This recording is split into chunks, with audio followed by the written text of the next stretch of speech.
taking three. Going for the St. Louis now. Oh no! Son of a bitch. You get your two? Yeah.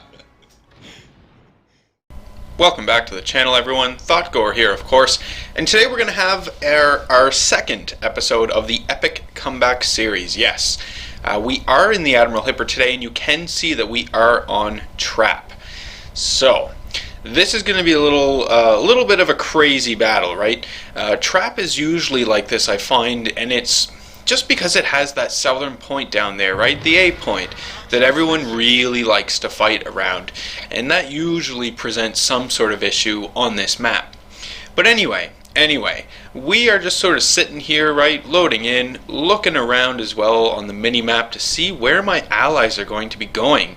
I want to make sure that I stay with my allies in this battle, right? I don't want to get too far off from them, just to make sure that I can count on their support. Because, I mean, you can see that there are some Iowas on the enemy team, and as much as I love this Admiral Hipper, because it is a great cruiser, it's still not going to be able to stand up against an Iowa, right? It's just not going to happen. Anyway, we can take a look here, and we can see that not too many of my allies are actually going down there at A, so I'm thinking this is great, this is fantastic.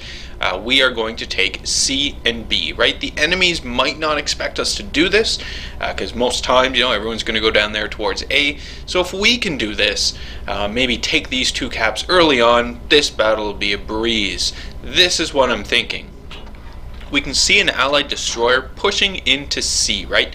He's up there, well, the player is up there, I should say, getting a little closer to C, and almost, going to start to actually move in there and start capping it. Now what I am doing is I'm just closing the range here on any potential ships off in the distance. I mean, fully aware that my Admiral Hipper has pretty poor concealment values, so I'm probably, the chances of me getting spotted first are really high. But what I'm doing is, going in this direction with the ultimate plan of taking a hard turn to port, and then shooting up that little channel and using the island as cover, right?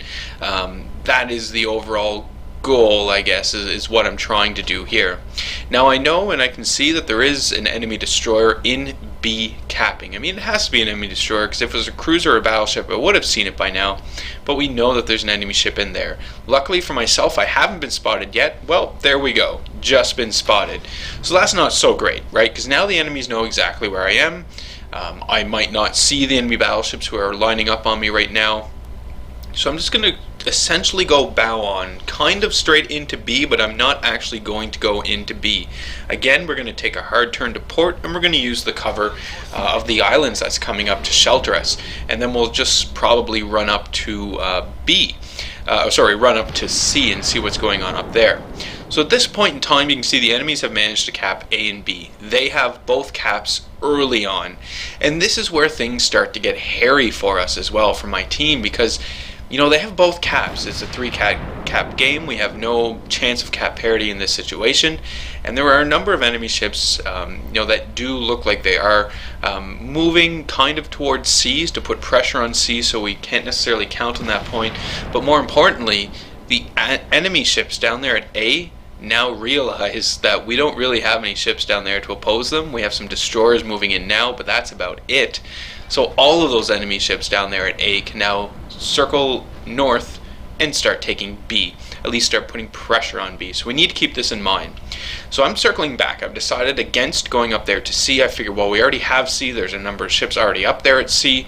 The enemy ships who are going there, hopefully my allies will be able to take care of them. In the meantime, I'm going to stay down here at B, maybe not necessarily get into the point, but I'm definitely going to start firing on enemy ships who are trying to put pressure on B.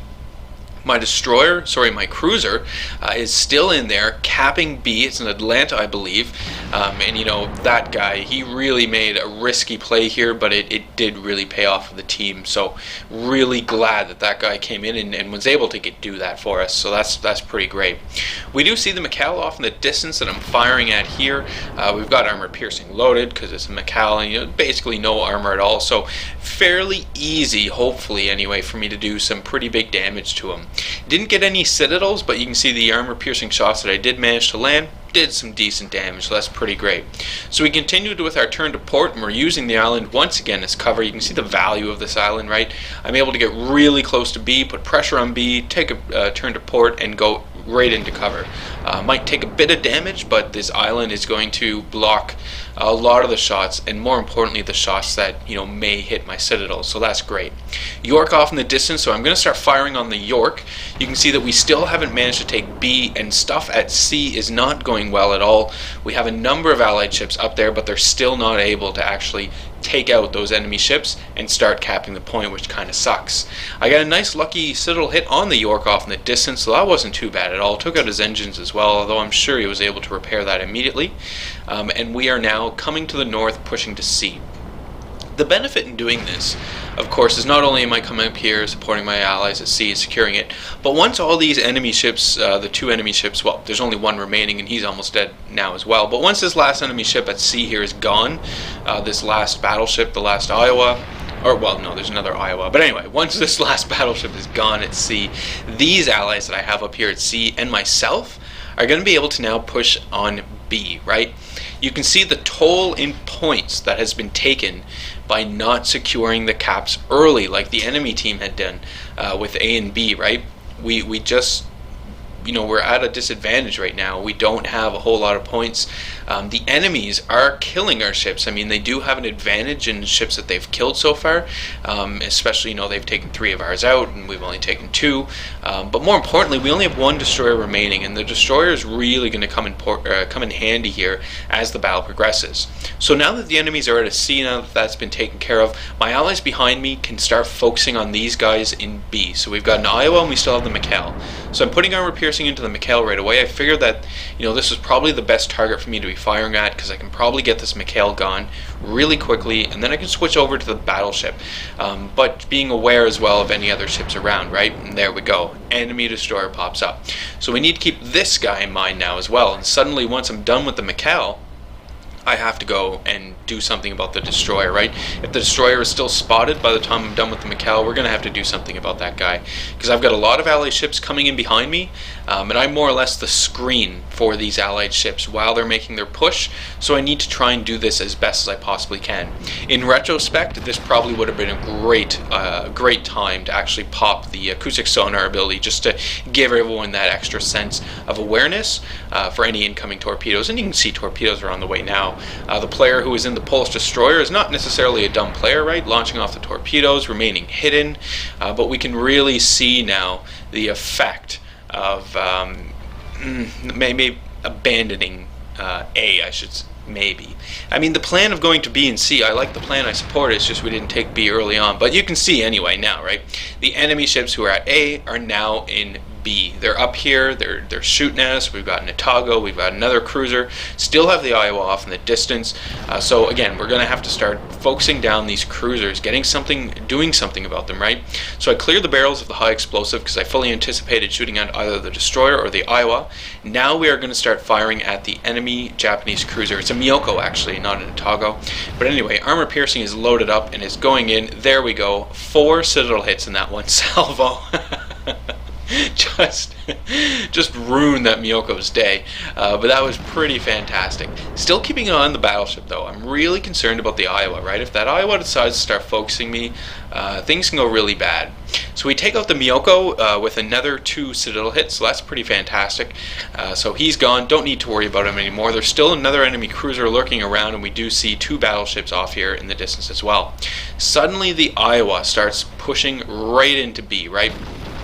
Right into B. Now, I was actually going to turn and start engaging them at range, but while I was in the turn, I did notice my friendly Iowa, who's also pushing right into B. Then I happened to take a glance at the minimap and noticed another battleship right with us as well. We can see him right there. It's a Colorado. And more allied ships around. So no, I am going to be pushing into this point with my allies. That is the plan.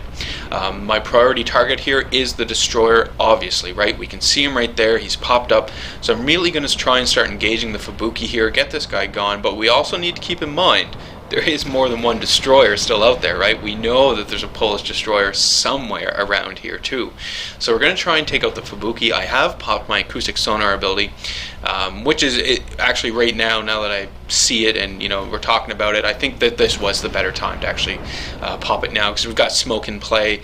We know that there's one destroyer, but we know there's another one lurking around, so we've got it popped just in case. So you can see that the enemy Iowa has taken a few torpedo hits. Nothing too major though for the ship itself, but I'm going to keep just sailing straight at her. I'm not going to turn and try to get my rear guns involved here, because I'm really afraid of exposing any sort of broadside to this Iowa, especially at this range, because we're getting really close now. I just don't want to get one-shotted, essentially, right? I really want to stick around, help out the team, because again, look at the points. The enemies have 791 points. We are at 397 points. So we still haven't managed to take this B point, the all-important second point, right? To gain the lead. We're still fighting out for it right now, and it is one hell of a battle. So you can see enemy Iowa still charging forward. I've now started firing bow guns at her. I'm going to start lining up torpedoes on the port side, assuming the Iowa stays going in this direction. Those torpedoes will be good and be able to hit her. Now my plan here was to turn and cut away, but I didn't notice that there was an enemy battleship, an allied battleship right behind me, right? I end up ramming him. No, gotta go the other way. Notice that the Iowa is actually turning away from my torpedoes now, so this gives me an excellent opportunity while in the turn to launch off the starboard side of torpedoes. So we're going to hold off on these, be a little more careful with them, make sure that we can get the Iowa in his turn so that the player will not be able to avoid these torpedoes. So we launch the one spread off, just launched the second spread off. There we go. Those torpedoes are on the way. We can see my battleships are moving in here. I get them with get the Iowa with one torpedo and manage to get the kill on that. Majority of the damage on that Iowa was done by my two allied Iowas. They had put broadsides into them more or less at point blank. So that's what attributes to that. So we can see Colorado off in the distance that I'm now engaging. We did manage to set them on fire, I believe, with that salvo, so that wasn't too bad if we can just keep that up. But over here we see some smoke. So what is this? This is actually the Polish destroyer. So we're capping B, and I'm thinking everything is going fine, but it's only now that I'm realizing, well, C is actually being capped as well. So still, we aren't going to get the lead in cap points, in actual caps, right? It's just not happening. The enemy destroyers are really working us over here and just, circling in behind us and taking the points. So there, we finally have B. I've got some torpedoes incoming, so we're going to try to avoid these torpedoes and not actually hit anything, and then we're going to try and go back, secure C, and take out these bloody destroyers.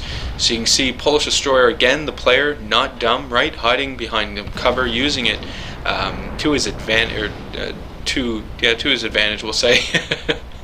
Trying to keep everything non-gender related, right? It's hard. Anyway. We've got the other destroyer up here as well. We've got the Benson up here. This is the destroyer that snuck in here, took the C points. We need to deal with the Benson, but I do also want to take out that Polish destroyer. It's just a matter of which destroyer is going to present the best target for me. That is going to be the one that I'm going to start engaging first. So we can see the Polish destroyer right there. This is the best target. He's not going at full speed. Immediately put a full salvo into him. Hit him a few times, take his health down a bit, so that is not too shabby at all. I've got the benefit of having an allied cruiser right next to me. We can see him there putting shots into the Polish destroyer and actually finishing off the Polish destroyer. Now I do believe that that's the same Atlanta from the beginning who originally started the cap on B, so good show, buddy. So shots are on their way out for the enemy Benson. Now that the Polish destroyer is gone, managed to get a few hits on the Benson and get myself a Confederate medal. Fantastic. We need to play this very carefully here. I don't want to die. I don't want to get hit by torpedoes. But I really need to take out this Benson. He can't stay alive. We need this C point if we want to have any chance of winning, because the enemies are already at 844 points, right? They only need a few more points and then they can call this victory. But I'm not going to let that happen. We can't let that happen. My allies are doing an excellent job down there at B, defending B. We need B. If we lose B, then all is lost, right? We're not going to be able to continue any further. So I managed to close the distance on the Benson enough that I managed to get some torpedoes off at him. I'm immediately in a turn now, trying to get myself out of this situation and just trying to take out the Benson as quickly as I possibly can, in hope that that the player doesn't have time to actually send off torpedoes towards me. So fantastic. With the help of my allies, Benson is gone. There's the torpedoes that I was worried about, but luckily I was taking maneuvers against them, so they're not going to hit me, so fantastic. We are now capping the C point. This is great. We can see the enemy Colorado off in the distance. I'm going to start engaging this guy while we're strafing around, trying to figure out where are we most needed next, right? A does look, B, C does look pretty good right now, especially considering that battleship off in the distance is sort of turning away. It's going to take that player in that Colorado a long time to get over here to C, and that's time that the enemy team doesn't necessarily have. In the meantime, I will keep engaging the player, but you can see that I am slowly moving towards the south, right? I'm going to try to get myself back into B and see what I can do down here just to help shore up this point. In the meantime, I am working over this enemy Colorado. He's not getting up. This player is not getting off easy. So I put set a few fires to the player, get a few more salvos in, moves behind cover, and we got to wait for him to come back. But we can see, at this point, the enemies only have 3 ships remaining, right? We might actually be able to pull this off. If we can kill the Colorado, and man, it is happening, because my ally destroyer just landed a huge hit there on that Colorado. So this last salvo going into the Colorado should be enough. There he goes, and he's gone. Enemies only have 2 ships remaining, 1 cruiser, 1 destroyer. So now it's basically all gravy. We finally have the lead in cap points. I think there might be a minute or 2 left in this battle, and it took us that long to get the lead. But just never giving up, right? Never giving up. Doesn't matter what stupid plays I may have made, what stupid plays my team may have made. Not giving up. We're just going to keep going forward. We're going to get victory. And if you are looking at the little damage counter on the top of the left hand corner, it has been a spectacular battle for me and this Hipper. One of the many reasons why I just love this ship so damn much. We talked about it before. I've already confessed that it's my favorite tier 8 cruiser now, as of now. Although the Megami is still a close second. Up pops enemy destroyer. It's a Fubuki. Need to play this one careful as well, because this Fubuki, you can tell, is on a warpath, right? He knows that he needs to kill someone if he wants to have any chance of his team taking back the lead. The points are still close enough that that could happen. Especially now that the player is in B here, we're not actually gaining any points from B anymore. So essentially there is a cap parity happening right now. So put some shots into the Fubuki here. Fubuki is almost dead, just a few more shots and he will be gone. Very surprised that those didn't finish him off, but whatever. My allies came in, finished him off, took him out, fantastic. And I'm able to dodge the torpedoes that the Fubuki had on its way for me. It looks as though those were set for me in case I continued in a straight line, that I would hit those. And then I see the Iowa and figure, well, they're probably meant for that Iowa, right? He probably wasn't too concerned about me. But anyway, Fubuki's gone. Only 1 enemy cruiser remaining. We're at 957 points at this time. We did it. We did it. Another one of those epic comebacks that you just, at least I don't see them very often. 9 times out of 10, right? You're either resounding victory or it's, just total defeat. Anyway, allies finish off the last enemy cruiser. Victory is finally official. That is fantastic. We'll take a look at the results. So 457,000 credits, not too bad. 4,600 experience. I got the Confederate medal, 9 citadels as well. Over 3,000 base experience, which isn't too shabby at all. Even at tier 8, that's pretty good. But keep in mind, I capped a few points in there, right? A few assists. Well over 120,000 damage dealt in that game, which is also not too shabby at all. The Hipper, is fully capable of doing this. Still walk away with over 300,000 credits, almost 400,000 credits, and a bunch of experience. And I think at this time I was still researching the rune. Not 100% sure. No, the rune is in the port. We can see it there. So this is just free experience for me, right? More icing on the cake. Anyway, that is today's episode. I do hope you guys enjoyed it. Remember to hit the like button if you did like today's video. Hit subscribe if you are not a subscriber. Leave any comments you have for me in the video comment section below. Love reading those and responding back to them. And as always, I do hope you enjoy the rest of your day.